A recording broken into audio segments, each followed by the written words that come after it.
Lorsqu'un lance-thriller de 153 minutes parvient à garder vos yeux fixés sur votre écran du début à la fin, avec la sensation qu'il ne s'est écoulé qu'un quart d'heure, vous pouvez qualifier de chef-d'œuvre ce que vous venez de voir sans l'ombre d'un doute. Denis Villeneuve est clairement un des réalisateurs que j'apprécie le plus sur ces 10 dernières années. Même si je n'adore pas tous ses films, je les trouve tous très intéressants.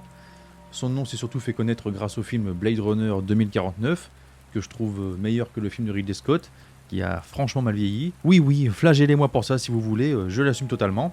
Mais c'est surtout Dune qui l'a propulsé au plus haut. J'ai été déçu du film à sa sortie, puis je l'ai revu 2 ou 3 fois et je dois avouer que je le trouve très bon aujourd'hui. Ce film a une esthétique qui m'a décollé la rétine, comme rarement, sans parler du sound design complètement dingue qui a fait exploser mon home cinéma. Avec le recul, je peux dire qu'il s'agit d'un immense film de science-fiction dont il faut prendre le temps pour en saisir toutes les qualités et qui ne se dévoile pas immédiatement au spectateur comme la plupart des blockbusters décérébrés qui sortent de nos jours. J'attends avec impatience la sortie de la deuxième partie et comme beaucoup d'entre nous, j'ai été déçu par l'annonce du report de la sortie à mars 2024. Donc, pour nous consoler, on va revenir sur le film qui m'a fait découvrir Denis Villeneuve et qui m'a tout de suite fait me dire que ce réalisateur était promu à de grandes choses s'il était correctement exploité. Ça a été le cas et ça n'a pas loupé, comme on peut le constater aujourd'hui. Après avoir bousculé le public avec Incendie, le Québécois ouvre la porte d'Hollywood avec le thriller Prisoners. Le genre avait quelque peu disparu des grands écrans ces dernières années, la faute aux innombrables sorties de séries parlant d'enquêtes policières telles que NCIS,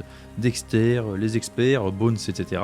Ces séries ont causé la quasi-disparition des thrillers au cinéma, alors que le genre nous a apporté des chefs-d'œuvre dans le passé, tels que Seven ou Le Silence des Agneaux. Avec Prisoners, on peut dire, sans se mouiller, que Denis Villeneuve a ressuscité un genre qui me manquait énormément. Le dernier vrai film du style que j'avais vu avant celui-là, c'était Zodiac de David Fincher, sorti en 2007, 6 ans auparavant quand même. Le film débute très simplement.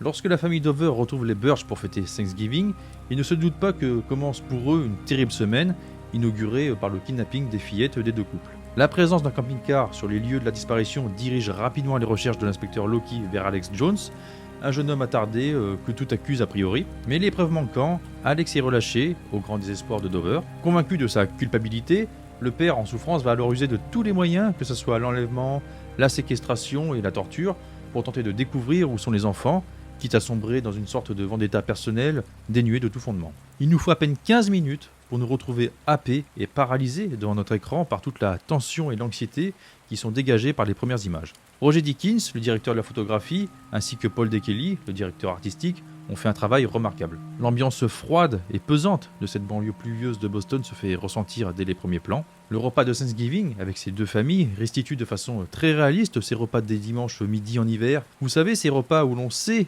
qu'on va se faire chier, où les autres vous parlent de leur vie, de leur boulot, alors que vous n'en avez rien à cirer, où on vous pose des questions sur votre vie, vos travaux à la maison, votre travail, puis l'après-midi interminable qui suit le repas, où tout le monde a juste envie de dormir avec la digestion, mais se force à se maintenir éveillé pour raconter des conneries inintéressantes, jusqu'au moment où il n'y a plus de conneries à raconter. Du coup, le chef de famille décide de sortir un jeu de société ou un jeu de cartes, ou s'il a un instrument de musique, décide de vous casser les oreilles en jouant un morceau en le saccageant totalement. Tout ça avant le moment libérateur, où vous dites qu'il faut rentrer pour faire prendre le bain aux enfants, les faire manger, et les coucher parce qu'il y a école le lendemain. Toute cet après-midi, où vous avez la sensation d'avoir perdu votre temps, en vous disant « Merde, demain le boulot reprend pour une longue et interminable semaine. Quelle vie de merde, bordel !» On enfile les manteaux et on sort dans le froid et l'humidité de l'hiver pour rentrer et reprendre le train de notre vie, métro, boulot, dodo, factures, courses avec inflation à 150%, et journées interminables à ne faire que penser à notre compte en banque, qui est dans le rouge dès le 5 du mois, et la bière qui nous attend le soir, histoire d'oublier la triste réalité dans laquelle on s'évertue à survivre, entre deux journaux télévisés, constitués d'engueulades entre l'extrême gauche et l'extrême droite, agrémentés d'annonces d'homicides dans les quartiers chauds. Oui, je sais, je vais loin, mais l'état mental dans lequel vous pouvez vous retrouver après tout ce que je viens de vous dire, est ce qui se rapproche le plus de celui duquel vous allez vous retrouver après les premières minutes de Prisoners. Sauf que le scénario habituel que je viens de décrire ne va pas jusqu'au bout, il est stoppé par un terrible événement, et mon Dieu, quelle horreur. C'est tellement bien mis en scène, la panique vécue par la disparition de ces deux gamines est palpable. Si on est parent, on ne peut même pas imaginer concrètement la réaction qu'on aurait si notre enfant venait à disparaître. Ce film nous en montre les bribes à travers les prismes de ces deux familles, et c'est tout simplement terrifiant. La montée progressive de la tension est parfaitement dosée, avec au commencement la simple question de Dover à son fils et sa copine, où sont vos sœurs ? Jusqu'à la panique totale, où tout le monde sort en courant de la maison, puis le moment où la pluie se met à tomber, C'est tellement bien amené, j'en perds mes mots. En 15 minutes, ce film nous fait toucher du doigt ce à quoi ressemble concrètement une disparition d'enfant. La mélancolie du début est alors transformée en tension, où l'on ne sait pas du tout à quoi se rattacher pour comprendre cette énigme. Là où le film surprend, c'est que le camping-car qui a été aperçu avant l'enlèvement est retrouvé dans les minutes qui suivent, et le comportement de son conducteur indique qu'il y a de fortes probabilités qu'il soit l'auteur, sauf qu'il n'y a absolument aucune preuve contre lui, ce qui contraint l'inspecteur Loki à le relâcher, déclenchant la colère de Dover. Et c'est de ce postulat que naît la thématique du film, à savoir la séparation du récit en deux parties qui se déroulent sur la même temporalité, avec d'un côté l'enquête de Loki, qui doit avancer malgré une hiérarchie désastreuse, et la colère d'un père qui lui met constamment la pression, et d'un autre côté Dover, qui se fait justice lui-même, en capturant Alex Jones, le conducteur du camping-car, et en le torturant pour le faire parler. Si sur sa forme Prisoner c'est un simple thriller avec une enquête tout aussi simple, faite de fausses pistes, d'énigmes menant à des cul-de-sac, avec une résolution qui peut même tendre à la facilité dans sa dernière partie, avec un motif d'agissement de l'auteur des enlèvements à mener sur le plateau, un peu trop facilement lui aussi, ce qu'il y a à retenir c'est le fond du film, qui est surtout un drame familial mettant le spectateur dans une situation de mal à l'aise très malsaine. Au début le spectateur se pose la question: est-ce qu'Alex Jones c'est vraiment le coupable? Dover lui il en est convaincu, mais le spectateur doute encore. Jusqu'à ce qu'un tout petit événement arrive, là où le spectateur se dit c'est bon c'est lui, c'est lorsque Dover l'observe de loin sortir avec son chien et qu'il se met à torturer gratuitement ce dernier avec sa laisse. Personne qui se définit comme humain ne peut rester insensible à ce genre de spectacle. Denis Villeneuve le sait et il veut que le spectateur se dise que c'est forcément lui car il commet un acte totalement inhumain et sadique. Denis Villeneuve fait ça pour qu'au fond de lui le spectateur se dise que tous les actes de torture commis par Dover à la suite de ça sont justifiés, si horribles soient-ils. C'est le moyen parfait de nous faire nous questionner sur la morale et sur l'éthique que l'on doit adopter dans ce type de situation. On en arrive à se demander s'il y a des limites à appliquer pour avoir nos réponses ou bien si c'est nos limites, comme le titre du film avec Samuel L. Jackson, qui rejoint un peu Prisoner sur les thématiques qu'il aborde. D'ailleurs, je suis curieux de connaître vos avis.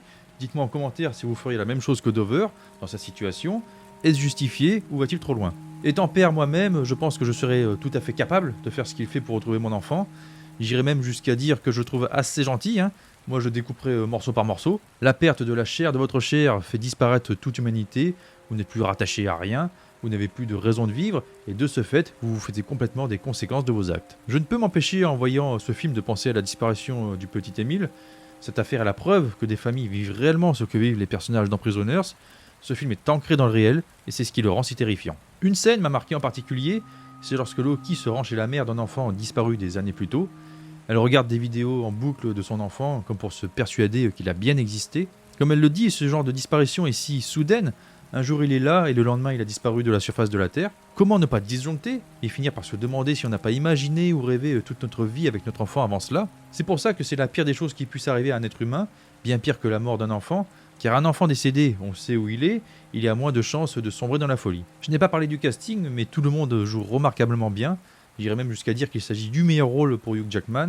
Il est sensationnel dans la peau de ce monsieur tout le monde, éreinté par les événements et qui s'éloigne de plus en plus de la lumière pour retrouver sa fille, quitte à se mettre en danger lui-même ou sa famille. Il en devient même inquiétant, donnant l'impression d'être prêt à exploser à tout moment, avec ces passages où il n'arrive pas à canaliser sa colère. Jake Gyllenhaal est très bon lui aussi dans le rôle de ce flic solitaire, qui semble atteindre une forme de dépression suite à toutes les horreurs qu'il a pu voir au cours de sa carrière, mais qui reste très assidu dans son travail, s'investissant pleinement, avec acharnement, jusqu'à lui aussi perdre pied en raison des fausses pistes qui le mènent dans le mur à chaque fois. Tout le poids du monde repose sur ses épaules, même nous, spectateurs, misons tout sur lui, sa hiérarchie étant incompétente et je m'en foutiste, et Dover semblant avoir complètement perdu les pédales, on ne mise la découverte de réponse que sur Loki. Il donne à première vue un air las et détaché d'autrui, comme dans la scène où la femme de Dover lui pose des questions mais que son esprit semble perdu dans son téléphone.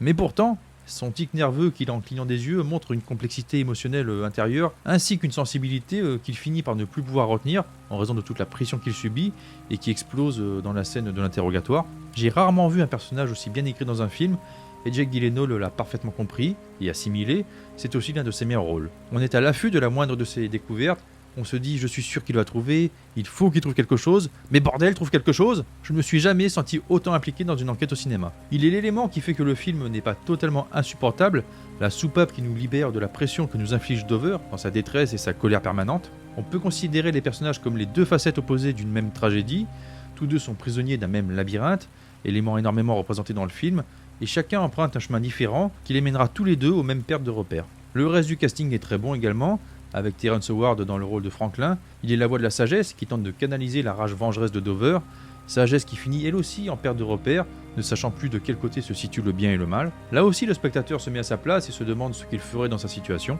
Maria Bello et Viola Davis sont excellentes elles aussi, bien que plus en retrait, leur rôle se cantonnant à des sortes de fantômes qui errent dans leur maison où le temps s'est retrouvé suspendu suite à la disparition de leurs enfants. Paul Dano est très bon lui aussi, bien énervant, on a envie nous-mêmes de lui mettre des baffes pour lui tirer les vers du nez, c'est la preuve qu'il joue très bien. Le défaut que je trouverai à ce film est que finalement, l'énigme n'est pas résolue suite à l'enquête de Loki, mais grâce à une succession d'événements hasardeux, comme la présence de l'individu bizarre devant l'hommage aux bougies, qui se retrouve là et a un comportement très suspect, pile au moment où Loki est là et regarde tout le monde. La chaussette qu'il a laissé tomber comme par hasard, alors que c'est précisément ce qu'il était venu chercher, et bien entendu la toute fin, où une gamine réussit à s'échapper, sans quoi rien n'aurait pu conduire à l'auteur. Ça fait quand même beaucoup d'indices semés sur la route des deux protagonistes, mais cela ne vient en rien gâcher notre plaisir. Au final, Prisoners fut une énorme bonne surprise pour moi. Je l'ai classé dans les 10 meilleurs films de sa décennie, et je le classe parmi les plus grands thrillers qui ont vu le jour, tant j'ai été happé par cette histoire de disparition, enveloppé par son ambiance froide, glauque et déprimante. Je ne suis pas ressorti indemne de ma séance. Quand je regarde mes enfants, j'ai toujours au fond de moi l'angoisse qu'il leur arrive la même chose que dans le film, angoisse renforcée par les faits d'actualité réels qui sont arrivés récemment. Vous devez de voir ce film si vous avez des enfants. Il vous rendra encore plus protecteur que vous ne l'étiez, en espérant qu'il ne vous fasse pas tomber dans la paranoïa. J'attends maintenant de voir le film Sound of Freedom, histoire d'en rajouter une couche. Bref, protégez vos enfants, parce que beaucoup de monde sur Terre leur veut du mal. Voilà pour cette critique de Prisoners, dites-moi vos avis en commentaire, likez, partagez, et moi je vous dis à très bientôt pour de nouvelles vidéos. Salut à tous!